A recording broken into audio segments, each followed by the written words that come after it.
Hello दोस्तों, कैसे हैं आप सब। दोस्तों, आज की वीडियो हम बात करने वाले हैं कि आपने किसी भी एनबीएफसी ऐप से लोन लिया है या क्रेडिट कार्ड का लोन लिया है और आप गहरे लोन ट्रैप में फंस गए हैं जाके, और आपको लगता है आप इसका लोन का रीपेमेंट नहीं कर पाएंगे और मेरा जॉब भी छूट गया है, या नहीं तो आपका जॉब है भी लेकिन इतना कम अमाउंट आता है जिससे आपका बस घर चल सके और आप बहुत ज़्यादा इससे परेशान हो चुके हैं, तो आप इससे कैसे बाहर आ सकते हैं, इसी के बारे में इस वीडियो में बात करेंगे।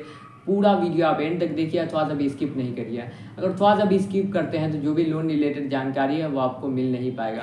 और मेरा चैनल सब्सक्राइब कर दीजिएगा और नोटिफिकेशन ऑन कर लीजिएगा कि आपको इसी तरह का एजुकेशनल कंटेंट मिलता रहे। तो चलिए शुरू करते हैं। तो दोस्तों, आप किसी भी एनबीएफसी ऐप से लोन लेते हैं और लोन का रीपेमेंट नहीं करते हैं तो ये इतना बड़ा भी क्राइम नहीं है कि आपका संपत्ति जब्त कर लिया जाए, या नहीं तो आपको जेल भेज दिया जाए, या नहीं तो आपको कोर्ट जाना पड़े। क्योंकि ये जो होता है, जो भी संपत्ति जब्त किया जाता है या ऐसा कुछ होता है, वो होता है सिक्योर लोन। और सिक्योर लोन वो लोन होता है जिसमें आप कोई सामान जमा करते हैं, उसके बदले आपको लोन मिलता है। तो उसमें अगर आप लोन का रीपेमेंट नहीं करते हैं तो आपका संपत्ति जब्त हो जाता है।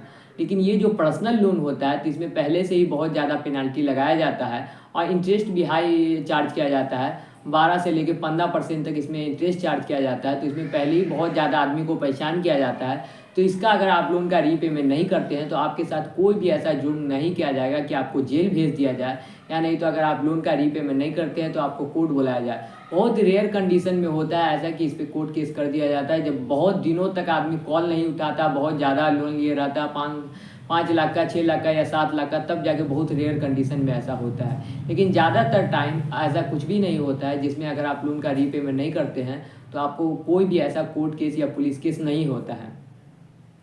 तो आप इसका चिंता मत करें कि आप लोन लिए हैं तो बहुत बड़ा कोई क्राइम कर दिए या कुछ किए, तो इसका आप चिंता मत करिए। और रहा लोन रीपेमेंट करने का सबसे आसान तरीका क्या है, तो दोस्तों अगर आप 10 या 15 लाख का लोन लिए हुए, आप बहुत ज़्यादा परेशान हो चुके हैं, आप इससे बाहर कैसे निकले, क्या करें, क्या कर सकते हैं, तो दोस्तों आप क्या करें, 6-7 महीने तक कंपनी से बात करते रहें, 8-9 महीने तक, और उससे लगातार बात करते रहें, उसको मेल करते रहें, अपना परेशानी बताते रहें कि किस रीज़न के कारण आप लोन का रीपेमेंट नहीं कर पा रहे हैं, पूरा आप उससे बात करते रहें। तो अगर आप ऐसा करते रहिए तो कंपनी आप पे केस भी नहीं कर पाया और कंपनी को पता भी रहेगा कि आप किस कारण से लोन का रीपेमेंट नहीं कर पा रहे हैं। और ऐसे करते करते आपका 8 से 9 महीना गुजर जाएगा और कंपनी जब आपसे लगेगा कि इस आदमी के पास कोई पैसा ही नहीं है, अब ये लोन रीपेमेंट कर ही नहीं पाएगा कोई भी कारण से, तो वो लास्ट में आपको क्या करेगा, लोन सेटलमेंट का ऑफर दे ही देगा। और लोन सेटलमेंट का ऑफर दे दिया तो मान लीजिए आपका 10 लाख का लोन रहता है, तो वही लोन सेटलमेंट जो होगा तो आपका 2 से 3 लाख में आपका लोन का सेटलमेंट हो जाएगा। अब वो 7 से 8 महीना में आप लोन का सेटलमेंट करके इससे बाहर आ सकते हैं। और अगर आप ऐसे लोन सेटलमेंट नहीं करते हैं तो आप क्या, तो पूरा ज़िंदगी भी उसका ईएमआई का पेमेंट करते रहें तो आधा ज़िंदगी भी आपका गुजर जाएगा, लेकिन आप ईएमआई का पेमेंट नहीं कर पाइए, क्योंकि कभी पेनाल्टी लगा दिया, कभी इंटरेस्ट लगा दिया, कभी ये बात कभी वो बात, तो इस तरह से जो है आप इससे बाहर नहीं निकल सकते हैं। तो कभी भी जो है कंपनी जब जो 8 से 9 महीना हो जाता है और आपसे बहुत ज़्यादा परेशान हो जाता है तो पहले देगा 60%, फिर 50%, और लास्ट में आपको आके 40% या 30% पे आपका लोन सेटलमेंट हो जाएगा। जैसे 10 लाख का लोन है तो 2 से 3 लाख में आप लोन सेटलमेंट कर सकते हैं, और इस तरह से आप लोन ट्रैप से बाहर आ सकते हैं। या क्रेडिट कार्ड का लोन है तो उसमें भी यही रूल आजमा सकते हैं। मान लीजिए 5 लाख या 6 लाख का क्रेडिट कार्ड का लोन है और आप बहुत ज़्यादा इसमें गहरे दलदल में फंस गए इसमें जाके, तो उसमें भी जो है आप क्या, तो उसमें भी लोन सेटलमेंट हो जाता है।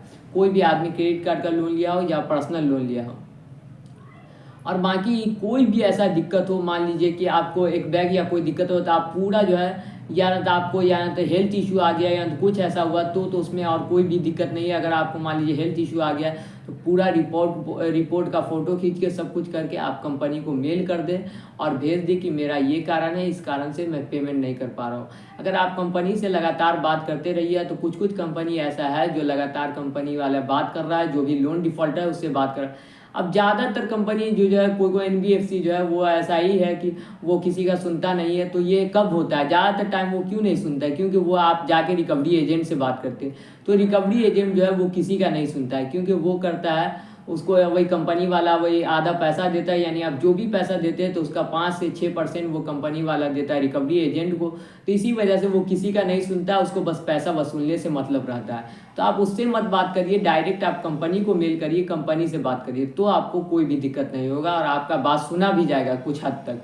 लेकिन आप रिकवरी एजेंट से बात करते रहिए, बहस करते रहिए या उसको कुछ गाली दीजिए तो उससे कोई भी फ़र्क नहीं पड़ने वाला है। तो आप डायरेक्ट कंपनी को मेल करिए और कंपनी से बात करते रहिए और लास्ट में आके कंपनी परेशान होकर खुद आपको लोन सेटलमेंट का ऑफ़र दे देगा और आप इस तरह से लोन से बाहर आ सकते हैं।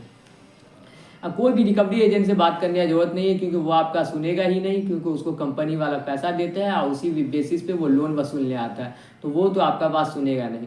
तो दोस्तों ये वीडियो अच्छा लगा तो मेरा चैनल सब्सक्राइब कर दीजिए और नोटिफिकेशन ऑन कर लीजिए कि आपको इसी तरह का एजुकेशनल कंटेंट आगे चल के भी मिलता रहे। और जो भी लोन रिलेटेड प्रॉब्लम है आप कमेंट सेक्शन में पूछ सकते हैं, और जिस चीज़ पे आपको वीडियो चाहिए मैं उस चीज़ पे वीडियो बना दूंगा, आप कमेंट सेक्शन में ज़रूर बोलिए। तो दोस्तों ये वीडियो अच्छा लगा तो मेरा चैनल सब्सक्राइब कर दीजिए और एक लाइक ज़रूर कर दीजिए। तो बाय दोस्तों।